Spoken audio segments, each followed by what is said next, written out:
Olunaku lw'eggulo twakulaze emboozi y'abantu 6 nga bakubiddwa amasannyalaze omulundi gumu ne bafa mu disitulikiti Mubende mu kweteekateekera omukolo gw'embaga. Kiteeberezebwa nti bangi ku bano bafudde lwa kwagala kutaasa bannaabwe abasoose okubwa amasannyalaze. Kino kye kituwaliriza okunoonya abakugu mu nsonga z'amasannyalaze okumanya engeri entuufu gy'oyinza okwewala embeera eno.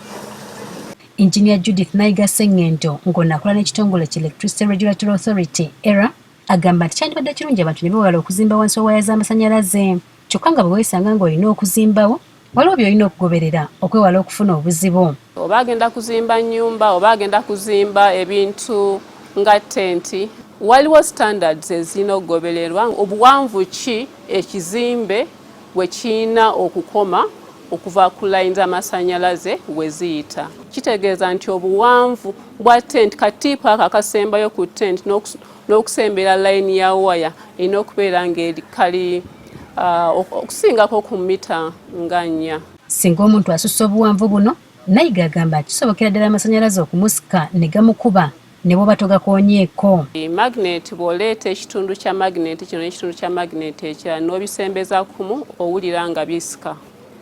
So n'amasannyalaze gakozesa principle y'emu. Mu mbeera eno singa omuntu yeesanga nga kubiddwa amasannyalaze, abamuliraanye balina kwewala kumukwatako oba okumukoonako. Kubanga banaamukwatako nabo bagenda kubibwa amasannyalaze.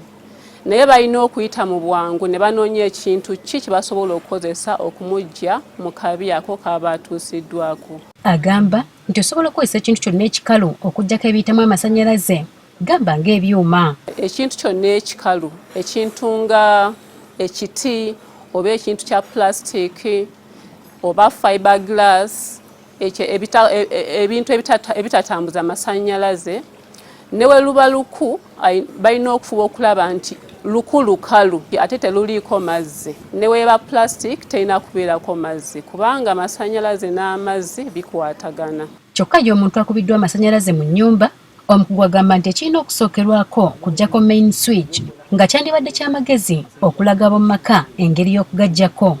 Omuntu yenna bw'akubibwa amasannyalaze, omuntu amuli okumpi kifo ky'okujja okuyamba ono akubiddwa alina kudduka kuggyako main switch. Ng'omaze okumukutula ku masannyalaze, waliwo ebirala by'oyinza okukola okusobola okumuzza engulu nga tonnamutwala mu ddwaliro. Kyokka nga kino kisinziira ku buvune bw'abeera afunye. Oli bw'akubwa ennyo n'azirika, olina okulaba nga okola ku mutima ogwo okulaba nti guddamu okuba. Waliwo okunyiga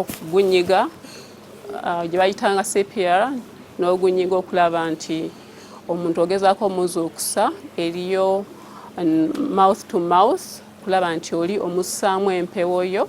Waliwo n'amasannyalaze agakuba abantu olwa waya okugwa wansi. Layini eyo nga tebannakugamba nti evuddeko, gwe kimanye nti erimu amasannyalaze. Togisemberera kubanga kasi togisemberera era ogenda kuyingira mu magnet yayo. Singa omuntu yeesanga mu mbeera eno nga tegannamukuba, omukugu agamba nti waliwo engeri gy'oyinza okwetaasaamu kyokka nga tolina kutambula wadde okudduka. W'owulira nti amasannyalaze gatandise okunyonyoogera, olina okutambula mpola nga toyawula bigere oba ng'oseeteza ebigere oba okubuuka oba okongojja. Agamba nti singa otambula oba okudduka oba wadde amasannyalaze ekkubo, era wano gayinza okukasuka wansi. Anti kati amasannyalaze engeri gye gakolamu nti olina okugawa ekkubo mwe ganaatambulira.